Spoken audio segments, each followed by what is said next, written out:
Hey there, listeners. This has been a really fun wine season of the Four Top to produce because every step of the way we have been supported by our friends at Erath Winery. And if you've been following along for the last couple of episodes, you know that we've been taking a break in the middle of each podcast to check in with Erath's third head winemaker ever. That's in 5 decades.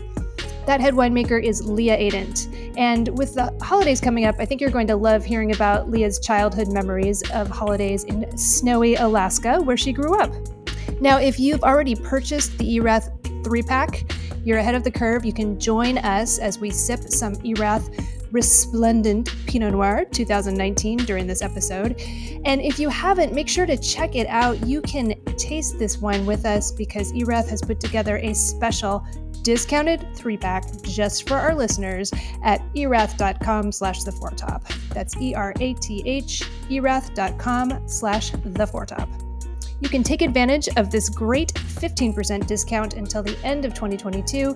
You can also pick up additional bottles at that discounted price. Be sure to use the promo code FORETOP.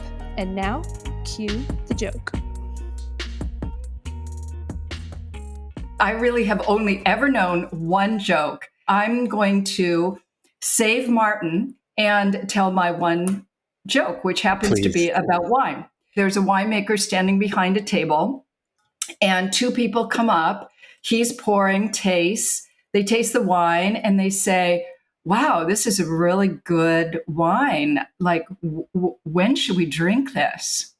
And the winemaker says, well, if you're French, you should drink it right now because, you know, joie de vivre, and it tastes perfect right now. You should just drink it, buy a bottle or buy a case and drink it right now. And if you're British, you should wait 10 years. I mean, you know, all wine is better when it's older, and this will just be fantastic in 10 years. So don't buy a case, don't open it now, just drink it in 10 years. And if you're American, it doesn't matter. You already drank it.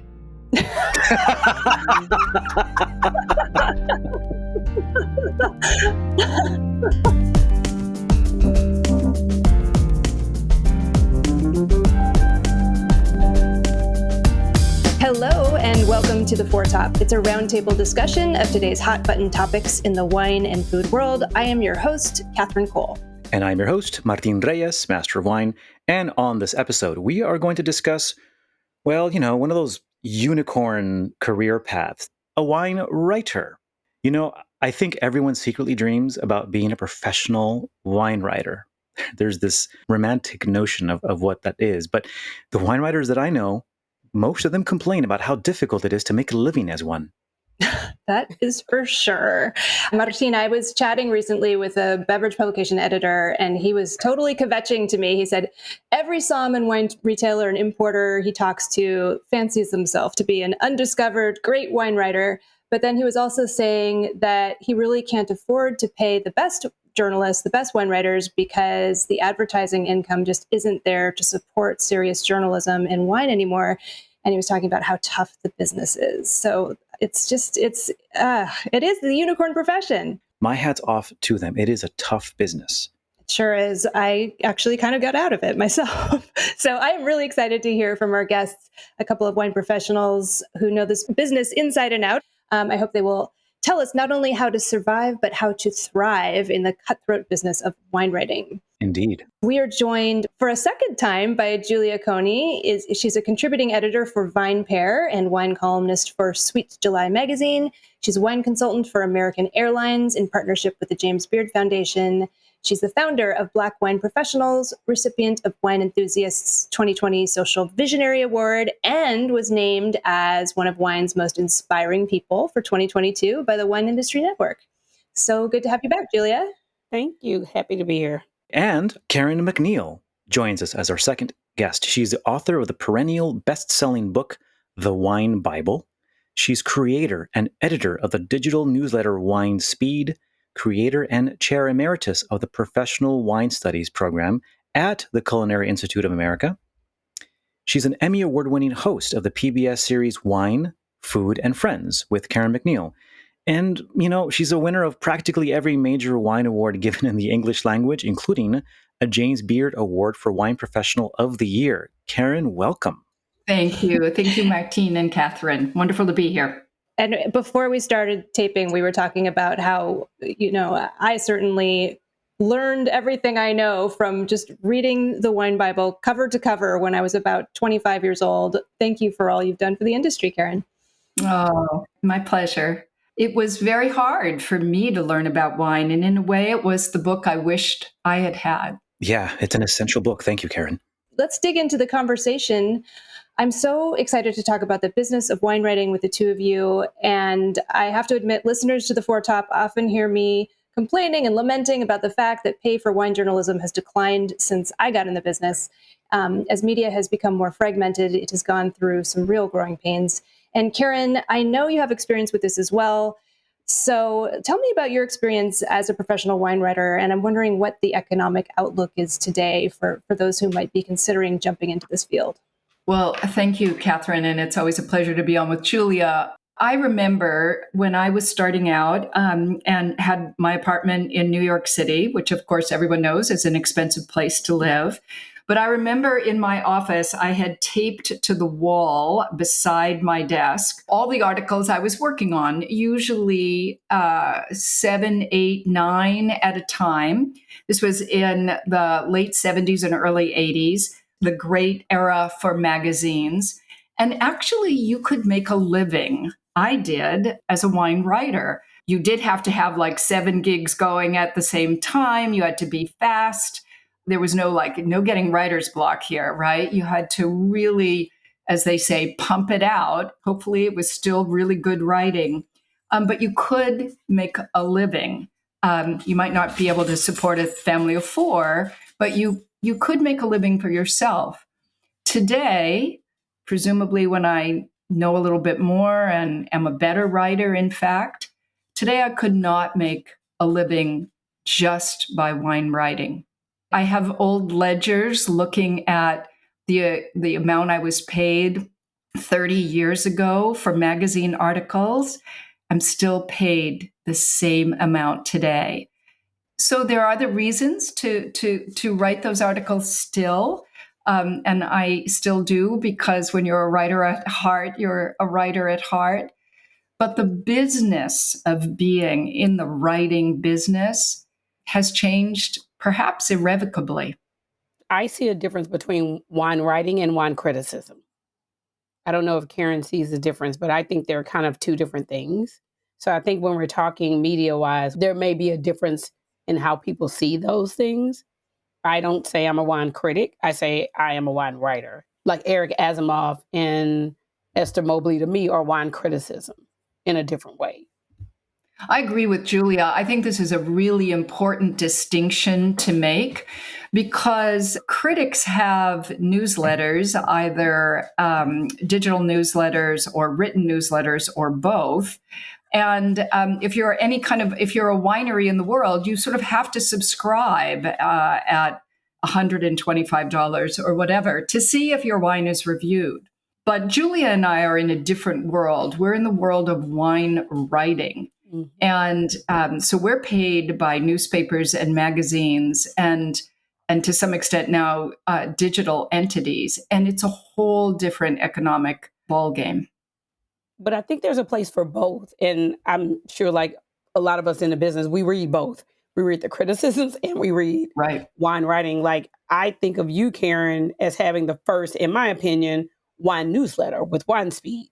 Now there's a lot of newsletters, but you were one of the first to have Wine Speed. Yeah, entirely. I mean, wine writing is not dead, but wine writing as a sole business may in fact be dead. What I think Julia and I both have are communication businesses. And those communication businesses can take an enormous number of forms that combine wine writing with giving presentations, with communicating in podcasts, and in every possible way that you can think about talking about wine. And so Wine writing, I suppose the best way to think about it is that in an accordion way, it's expanded into wine communications. Mm-hmm. And I also think social media is a part of that. Yeah, definitely. Yeah. Karen and Julie, I'm glad you both really crystallized something I think that may have been missing the way you said it, Julia. Wine critique, whether it's evaluating a wine, whether you apply a score to it or not, or whether you evaluate something around that wine or winery, and then writing about wine in a way that is more storytelling or education.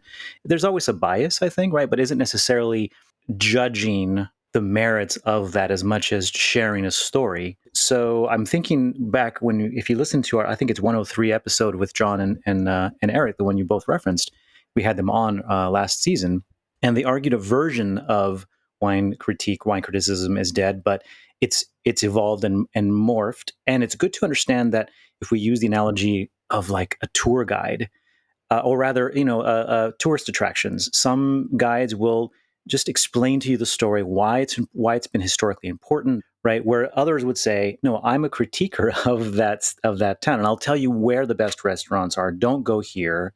This is much better than that tourist attraction. And so you have this sort of tone, right? And I'm grateful that, at least for our audience, many of them are not wine professionals, to recognize the difference between wine writing as storytelling and wine critique as a story with some degree of opinion and evaluation of the quality or the experience, right?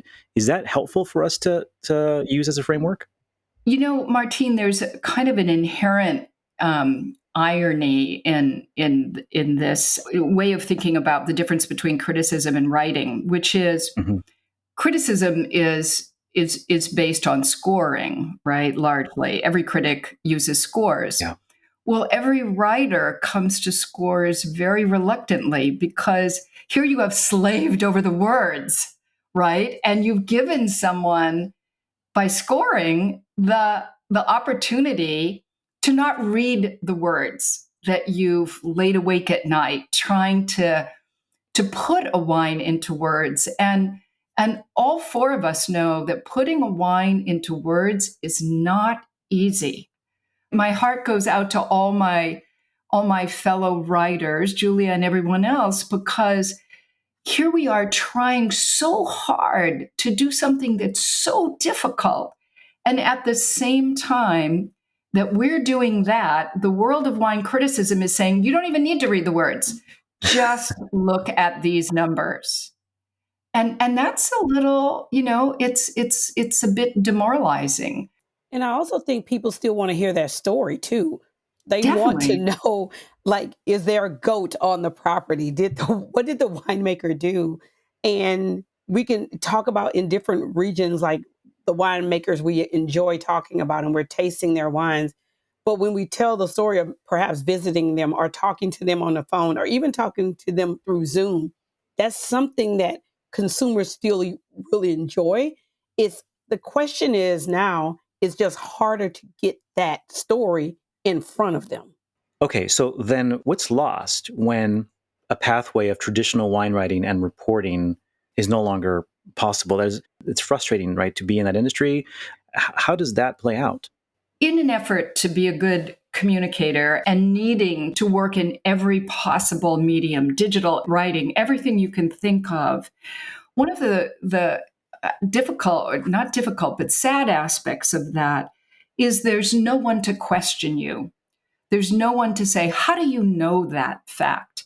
As editors in the old days really did. And I'll give you this example from the first Wine Bible. So the first Wine Bible, I had an editor who had a brain of steel. She was so good. She was so tough. And in the Burgundy chapter, I had been talking about, the importance of the monks in Burgundy. And anyway, the written line was, in fact, the famous Burgundian Abbey of Cluny was the most famous cathedral in Europe until St. Peter's in Rome was built to surpass it. That was the line. And here was her red mark out to the side of the manuscript. Until St. Peter's in Rome was built to surpass it, or until St. Peter's in Rome was built and surpassed it. Mm-hmm. I had a 5,000-page manuscript with 10 red marks per page, asking those kinds of questions. Oh, yeah. And, I immediately cried, right? Because I was just like, oh, I can't believe this because I'd worked so hard. But Barbara Matier, that editor, made me such a good writer. She made me question everything. She made me fact check up, down, sideways, left and right until I really knew my stuff. I am so there with you, Karen. We're talking about writers here, but the other thing that's lost as media is fragmented and it turns more to sort of self-published blog type formats is we lose those editors. Well, Julia, I used to be a contributing editor at a wine publication. I'm not anymore, but you are a contributing editor at VinePair. Mm-hmm. I get edited. So yeah, what's the process like? Well, the process for me specifically is I kind of come up with like ideas of stories I want to write about, things that kind of interest me, things that I'm not seeing like written about, like maybe it's about an Eastern North Carolina winery and a Cuban food truck, right? And we go through like, okay, write the story, write the wine, but I still get edited. Like, so I'm still definitely fact checked. I'm still edited with that, which teaches even in personal writing, even just to me, I fact check myself, even if I'm writing an Instagram post, because I come from a background of as a writer. So I'm not going to put a fact out about any wine without fact checking myself. And I think that is because I also have editors, because I feel as a writer, I'm a better writer because I have an editor. Yeah, totally. And so for that, I don't separate the wine writing as we all talk about social media and we all are on social media. To me, I still fact check my social. Is the name spelled correctly? Did this, winery open in the year I'm saying it opened? Did this wine come out the year I'm saying it? And I think that's also just the work of journalists. And you have to go within yourself and say, if I have to fact check myself, I'll do that. And so when I talk to young writers about the wine writing process, I'm like, it's still writing. And if you're coming to it, you can go take journalism classes, right? You can always be a better writer. It doesn't stop maybe because we see it diminishing. Because like Karen says, if you need to get the words out, the words have to come out. But you are held accountable, not only to what you're putting out, but to yourself. You don't want to put out anything that's not factual. So I always tell young writers who are coming in or people changing careers and they want to move into wine writing, I'm like, if you go in treating it as traditional journalism, you're way ahead of the curve. Yeah. You're way ahead of the curve. If if you're starting writing something, do you have a lead? What is your pyramid telling you? Where does it go? Can you ask, does it start with that? Even if you're like me from an English background, is that the 5-topic paragraph essay, right? Are you fact checking yourself? That doesn't change just because the way you're presenting it changed. Well, you know what though? I need to jump in with a dirty little secret that I want to share with importers who have all those great websites with the blogs and also wineries. Please, importers and wineries, check your own website, check it for accuracy, because a lot of writers at midnight before their deadline are going to be checking those sites and saying, okay, they're trying to be conscientious. Okay, I did check that. It is true that they only ferment in Oak Foudre, or Botti or whatever. Do you know, Catherine, that until about the year 2000, for major publishers, websites were not considered a valid part of fact checking? No kidding, really. Yep. I love that. Yeah, no kidding. Actually. Yeah. They probably shouldn't be, but the speed of the publishing industry it's so funny. The whole history of technology is as new technologies are invented, it's presented that, it's going to make life easier for everyone. No, it just speeds up the timeline. And so books need to get out in 9 months flat, and articles, the folks who write for Eater, I know some of those folks, and I've been told some of them have to churn out 4 stories a day, so they can't call all of their sources. They have to rely on websites. So I know a lot of wine journalists these days do, and so I just wanted public service announcement. Can I disagree with that a little bit? Yeah. In 1980, I was the first food and wine editor of USA Today. This was before there was really any substantial internet in terms of food and wine. I had on my desk what I considered like the killer Rolodexes. 10 of those huge, remember the old Rolodexes, right? You turned them around and they had, I mean, some people may not remember. But I'll remember. Some people might not, yeah. And every fact in a daily newspaper had to be determined, everything that you wrote had to be determined by an actual phone call. And so, yes, did you have to be fast? Yes, you did. But you can do that. That's how journalism operated for 100 years. Mm-hmm. The idea that you just have to rely on a website and you don't have time to actually call the winery and hear what the real story is, I think that's lazy, kind of. I really do. It used to happen that way, but I think it's I think it's what people are doing. I think it's sad. But anyway, I agree with you, Karen. I mean, this is a good time to ask because by the time this episode is out, your latest edition of that essential book, the Wine Bible, will have been published. How is the business of wine book publishing going?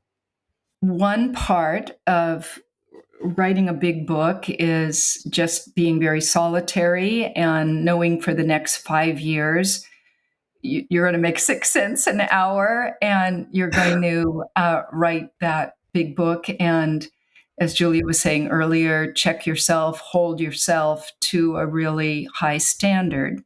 When you're done, you kind of think you're done. But you're really not done because then you turn the binoculars around and now you're in the business of having to promote and sell and talk to people about your book because otherwise books can have the shelf life of yogurt. Book publishing has changed in this way that you are not only the writer of your book, but you have to be the biggest advocate of your book. So I'll just quickly say, what does that mean? Like, how are you the biggest advocate of your book? With the Wine Bible, after I hand the big book in, then I give about a month later, just because it's taken us a little bit longer to put together, what we call the White Book. The White Book is a big white binder of every top sommelier in the country, every top blogger in the country, every top wine writer in the country, every top grossing restaurant in the country for wine, every top gift shop in the country. And you hand this book, this was my idea years ago, because I realized that, oh gosh, your publisher, right? They know how to sell, but they don't know your industry. And so I gave them this book with the first Wine Bible, and people were like, oh my God, okay, we can now hit the ground running because they really, all of a sudden they had data, stuff, people to contact. And so with this third edition of the Wine Bible, our so-called White Book, the White Book is Julia's name is in there, right? All the PR people, the salespeople, they know who is important in the industry. And if you are a book writer, you have to be your own best business person in that regard because books don't really sell themselves. So true. Your book is awesome, and I love the fact that it's coming out, but I'm sure now it's bigger and bigger and heavier and heavier. And so I was just thinking, for those listeners who are out there, when you buy the Wine Bible, if the Wine Bible from Karen McNeil falls on your head, you only have your shelf to blame. And that is the perfect timing, because it's time to take a little break and hear from our sponsor. Hey there, listeners. I am sitting in a very cozy brick tasting room, brick building here in Portland's Pearl District with Leah Adent, head winemaker at Erath Winery, which is our very, very generous sponsor for this wine season of the Foretop. Now, a little known fact, Leah, I used to share an office in one of the lofts upstairs in this building. And if you go across the street and look back, I don't know if you've seen it. I have. It's like the word wine is painted really faintly. I think it dates back to like the 1930s or something. I think so too. This building was like a wine distributor. Yeah, it's a cool building. Yeah. It is a really cool spot. So folks, if you were in Portland looking for a place to sip some delicious Willamette Valley and other parts of Oregon wine, head on down to the Erath tasting room. It's so nice to be in these cozy environs, because the weather is turning right now, the leaves are falling, the holiday season is on the horizon, and I'm starting to think about Thanksgiving. So Leah, tell us about Thanksgiving. What does it mean to you? I know you grew up in Alaska, right? I did, yeah. So we typically did not do a turkey Thanksgiving. King crab season kind of kicks off right around the holiday season, and we would take full advantage of that. So king crab was our Thanksgiving main, which personally I think is much better than turkey, but I do love a good turkey. But yeah, it was obviously cold growing up in Alaska. Thanksgiving was truly winter. Even Halloween, I remember getting my snowsuit on and then putting my costume over it. Getting ready for ski season. I was a big skier growing up and still am. So, I love the winter. But yeah, the holidays was, I have a really small family, so it was just the four of us enjoying company and quiet evenings. And I love that. I'm a pescatarian, so that sounds good to me. Yeah. Well, we have some Pinot Noir here to taste. All right. What is the first Pinot Noir we're going to taste here? So we have the 2019 Resplendent, which is typically our on-premise only Pinot Noir, although I know it's got an offer going right now. So it's made in a little burlier, a little more masculine style for Erath. It's still very much an Oregon Pinot Noir, but we choose specific sites and really specific clones to get a little bit darker color, a little bit fuller bodied style. We pick it just a tiny bit later, so a little bit more heat. Really just trying to capture, let's say, someone who's less familiar with Pinot Noir and came from the Cabernet or the Merlot or even the Syrah background, is ready to try something new or ready to find a red wine that isn't going to overwhelm a turkey, let's say. I mean, I have to say, I was in California last week. This is not a big is not a big one. This is still an Oregon Pinot Noir. Yes, it is. It's still a delicate one, but I see what you mean. There's structure. There's something kind of brambly about it. Is there any stem inclusion? I wonder. Typically not. No. But there's some nice structure. But yeah, there's separate barrels. There's separate clones. There's one clone that has the name 943 that is known as kind of the winemaker clone because it does not give any fruit on the vine, so it's extremely concentrated berries. So winemakers love it. Yeah. Growers do not. So there's a little bit of that in there, along with a couple warmer, darker sites for us. And I can see how this would be very food friendly too. Yeah, exactly. The oak is meant to be a little more generous, certainly not over the top. I think Erath has always tried to restrain the use of oak just to complement the wine. But it goes with a lot of different foods, so anything from white meat to dark meat to a cheese platter. Yeah, it's elegant. And yet it has that strength to it as well. Well, listeners, I'm betting that you would like to taste this as well. And you can taste along with us. You can go to erath.com/theforetop to get a discount on a special 3-pack that includes this very wine, the Resplendent. I love that name. And you can get a 15% discount on that, as well as any bottle purchases you'd like to make. And that is good through December 31st of 2022. And that 3-pack includes the Quail Run Pinot Blanc, this Resplendent Pinot Noir 2019 that we are tasting, as well as the Single Vineyard Knight's Gambit Pinot Noir 2019. All right, well, we will hear more from Leah in upcoming episodes, and I cannot wait to continue this conversation. But for now, back to the show.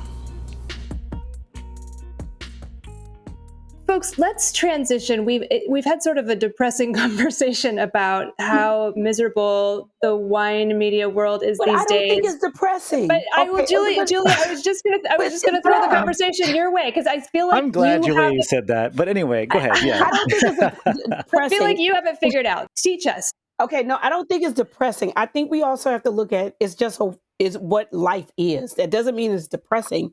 It is what it is, and so. I say it's one of those things like the wine world is constantly reinventing itself, right? Yes, I remember talking to a friend, and I said this recently, that the wine world is Blockbuster in a Netflix world. My friend said that to me. Oh, dear.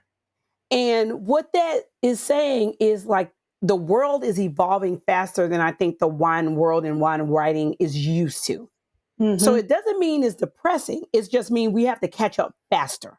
Yeah. Mm-hmm. So we have to realize, like Karen was saying about her list, and she has a white binder, right?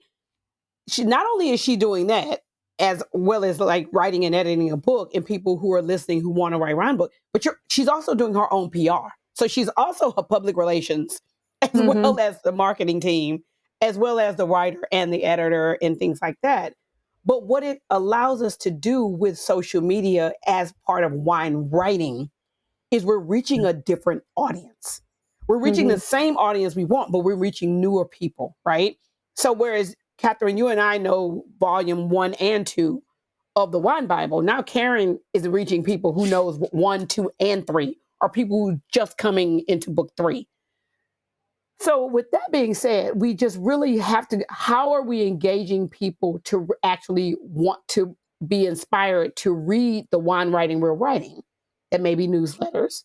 Karen has a newsletter, different newsletters, right? It may not be the traditional way, but the information is still getting out there. It's just being dispersed in a way we're not used to. It may not be magazines. It may not be newspapers the same way. I mean, but it could be that's coming, writing a caption to Instagram, maybe it's going to TikTok, maybe it's going to a newsletter. So I feel like if you want to write, you will figure out the way to get the words out. Because at your core, you're a writer. At your core, like, to me, like, I use social media as like an accent to the writing. I don't use it as a writing, but I don't think it's writing as the same way that I did years ago when I came into the business. I think there's more opportunity now to write, consult, advise, participate in communication. So if we're looking at wine writing, we also have to look at that as a form of communication instead of just words, because those words actually translate over because it's communication. How do you make it work financially? How do you make, what's the balance of writing versus other activities? How much time do you put into, social media, and does that time pay off? Well, yeah, it does. And I think we have to be honest and say it's changed, right? I don't think I'm not saying it's like so depressing and dire. I am just saying you have to also go with what is happening in the world, right? So if that means that you have a following on social media, how do you capture everybody that follows you, right? If somebody has 10,000 followers, but they don't have 5,000 emails, I would say maybe you need an email list. Because if Instagram decides to shut your account down or you get blocked and you don't have that, then now all those people, you've lost them. Yeah. Right? So how do you get them back? So instead of just trying to force it, and like, yes, there's still like VinePair, there's 750. There are really many outlets that people, even like Som TV has a vertical of like wine writing. They're out there, but I don't think we're looking at those the same way as we look at traditional media. And I think we also have to change because of that as well. So there's many outlets people can go to, and it just takes a little research. But maybe it's not on the shelf anymore. But I mean, you still have Food and Wine Magazine has a huge digital platform that focuses on wine. People could pitch those editors, and you have the different ways to get your name out and your words out. Is it a little more struggle? Yes, I'm not saying it's not. I'm just saying it's not as dire. I just think we have to like research it And before it was easy because there was newspapers everywhere that had it. I mean, the Washington Post just did away with the travel section. So that's huge. I mean, the print edition is gone. So what are all those travel writers doing? They're finding a way to change. And I hate to say the word because we used it so much during the pandemic. For the next few years, everyone is pivoting. Yeah. Yeah, but I think Julia is bringing up something so important, which is that as a writer, you also have to be a good business person. And to some extent, historically, these were antithetical ideas, right? You sat in your quiet, beautiful room and you just wrote the best prose you could. You didn't have to be a business person. And Karen, this is so resonating with me because I also have this same conversation with winemakers all the time where they're saying, I just thought I was going to make wine in my little cellar. I didn't realize I was going to have to be, a computer whiz and a social media expert and, be the master of MailChimp and, e-commerce. I'm like, hold my hand. We'll walk through Commerce 7 together, friend. And, they're kind of like, I just got into this to ferment some grapes. Like, what the heck?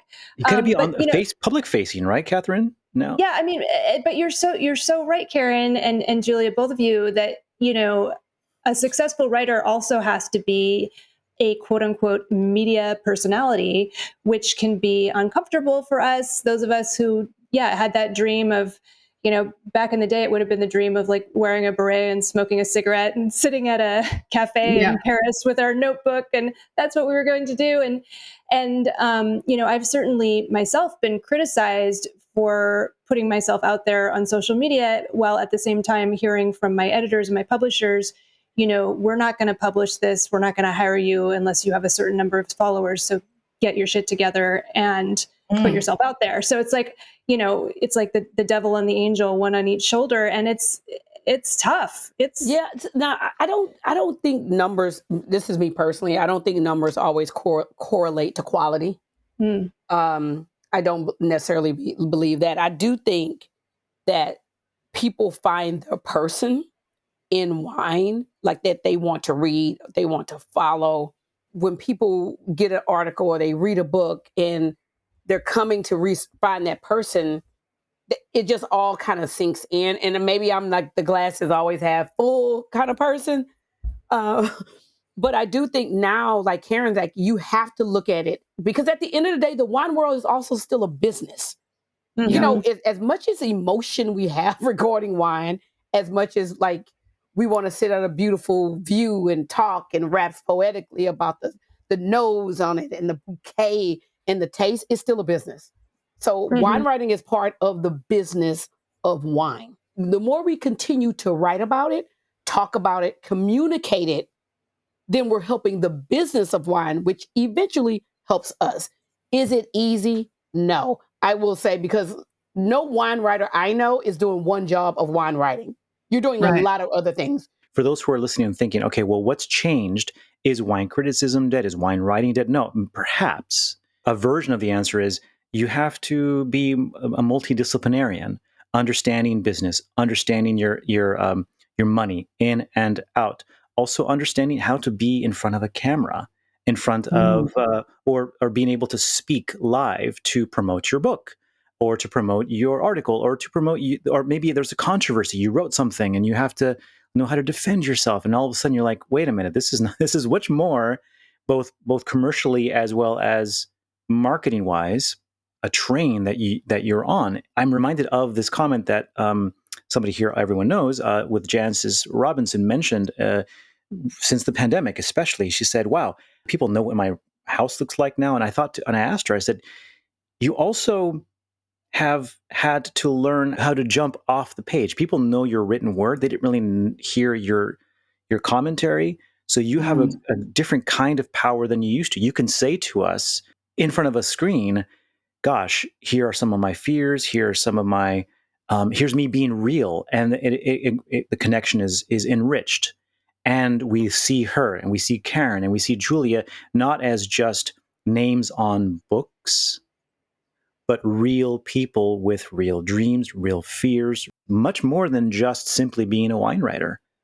And I have to jump in and say that was the beauty of Julia Child. however many decades ago. Yeah. When we all loved her cookbooks, and then she got on screen and was just, as we, famously dropping that chicken, oops, Right. just, and suddenly the world was charmed by cookbooks.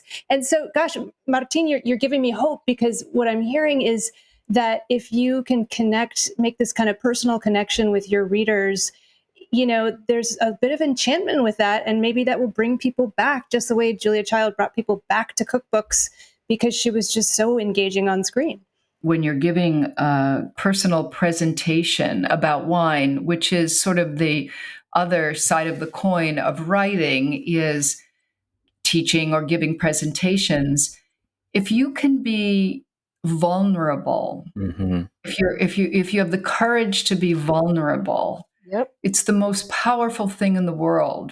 You give yourself pause by witnessing this phenomenon of the world's greatest beverage for the last 8,000 years. And the worst thing that you can do is, and the most untrue thing you can do, is to present yourself as someone who knows it all and just wants to blab on and on and on about everything you know, because it's not that way.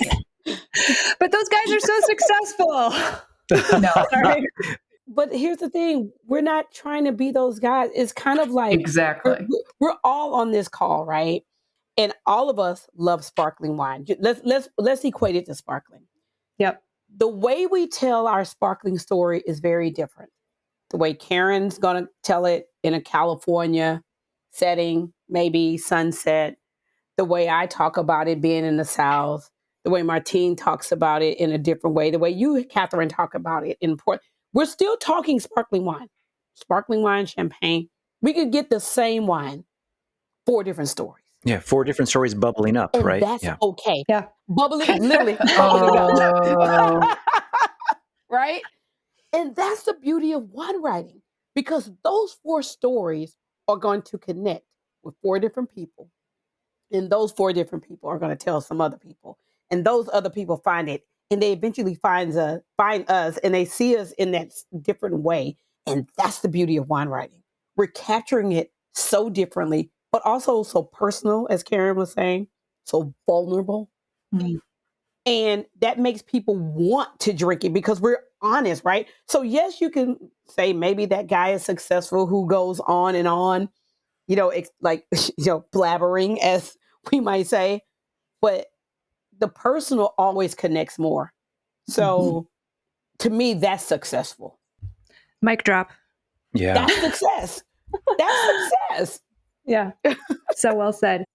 It is time to move on to our dessert course. So my dessert wine to share is actually white and pink port. I just got back from Portugal, and I am drinking a lot of white and pink port.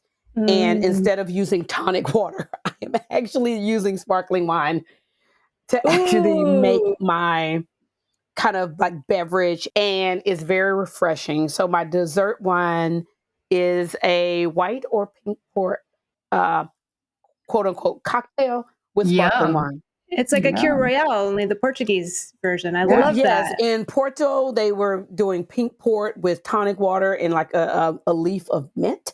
So I actually did the same thing, and I tried it with Prosecco. I've done it with Cava. Julia, that reminds me, I have a question. Why is vintage port the most romantic wine?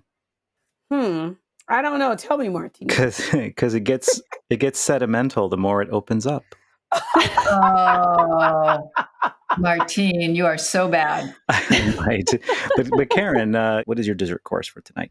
I want to turn people on to, if they haven't seen it, the Hulu series called Sweet Bitter. What?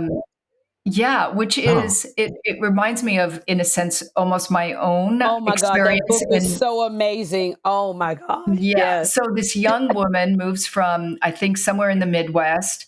It's a story of her going to work in a restaurant, and having this restaurant knows a lot about wine.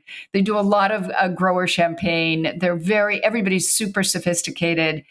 And she has to learn the whole world of New York City restaurants, wine. It's very endearing and a big view into what really happens in restaurants. And I remember reading the book. Sweet Bitter was a novel, I believe, before it was a series. Yes. So I definitely need to check that series out. Excellent. Thank you. It's super fun. Yeah.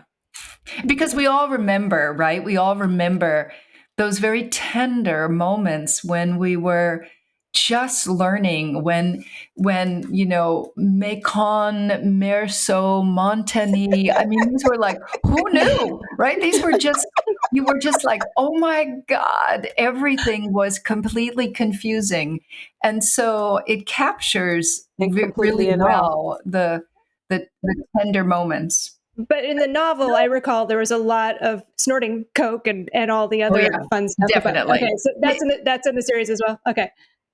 I guess it's time for me to do my dessert course. The listeners who've been following us, you know that it's been now, 20 episodes, and I rarely bring up a wine in the past 10, but I think I'm going to now, an actual wine, in honor of my business, which is WineWise, a distributor, and also in honor of the fact that Karen McNeil is a good friend of my partner, Hiram Simon. So the wine that it's something that we import, WineWise, here in California. It may be available in other states, I don't know, but it's from a domain called Domaine Rouge Bleu, red blue, and it's a French-Austrian couple, Caroline Jones and Thomas Bertrand. She makes the wine, and he does pretty much everything else. And it's a little domain in between the famed appellations of Gigondas and Châteauneuf-du-Pape.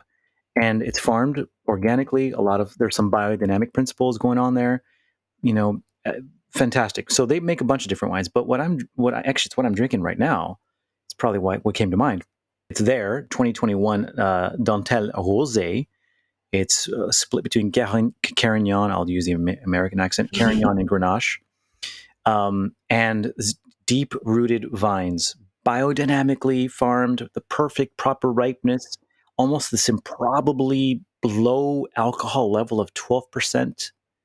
And with the Carignan-based rosé being kind of relatively rare these days, it has this irresistible snap to go with this beautiful berry fruit.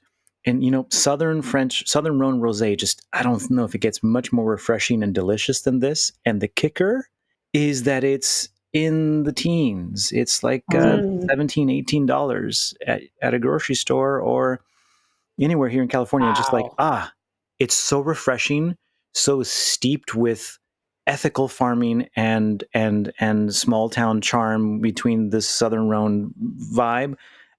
You can drink an entire bottle and still not be hungover enough the next day to take your kid to school.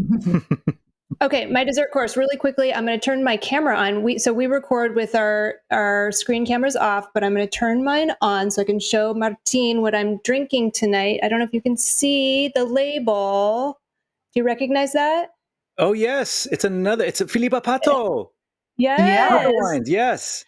So, and Karen and I were talking before we started about how wonderful the sparkling wines from Bairrada in Portugal are. And I'm sure Julia was sipping some of those when she was over there. Philippa Pato, so her father, Luis Pato, is a kind of a famous winemaker in Portugal, champion of indigenous grape varieties on old ungrafted vines. And his daughter, Philippa, is a fantastic winemaker.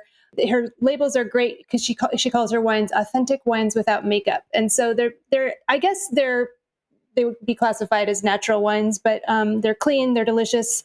And this one is really yummy the next day. It was delicious I was meeting with a colleague last night, and we had some of this. And then, if it sits half open in your fridge, it's even more delicious the next day. And I love sparkling wines that have that longevity. And this amazing female winemaker in Portugal, Philippa Pato. That is She's awesome. They're almost here. They're almost here, coming into California again, and yeah, nice. I'm so excited. She makes some delicious still wines. One is her white wine Canosa. Mm-hmm. Yeah, I love that wine. It is so delicious. So if you can get your hands on her still wines, red and white, they are phenomenal. Yeah, that's awesome, Catherine. It's like a double whammy of WineWise here in California. That's awesome. Thank you so much, amazing, wonderful guests. You can find our guests online. You can find Karen McNeil online at KarenMcNeil.com. And you can find don't mind the background noise. You can find Julia Coney online at juliaconey.com or blackwineprofessionals.com. And where can we find you, Martin? Oh, well, I guess you can find me at winewise.biz, W-I-N-E, if we know how to spell that, W-I-S-E, winewise.biz, and also at reyeswinegroup.com. And you can find me at katherinecole.com. But why would you do that when you can go to theforetop.org, where you can find all of our social media handles, and you can get in touch with us, and you can tell us what you think about the state of wine writing. Signing out here from the high-fiber, protein-packed city of Portland, Oregon. And signing out from the Napa Valley, and Karen also from the Napa Valley. Thank you so much for listening. Bye-bye now. Good night. Thanks, everyone. Good night. Thank you all. This has been the Four Top Podcast. Katherine Cole is our executive producer. Izzy Kramer is our senior producer. And I'm Keelan King, sound supervisor. We are also assisted by audio editor Michelle Richards, editorial assistant Nick Toole, and media assistant Ruby Welkovich. Please visit our website, theforetop.org, to learn more about us, listen to back episodes, reach out to us on social media, and purchase books written by our amazing panelists. And if you have not already subscribed to The Foretop on iTunes or Spotify, please do so and leave us a rating. Stay safe out there, and thanks for listening.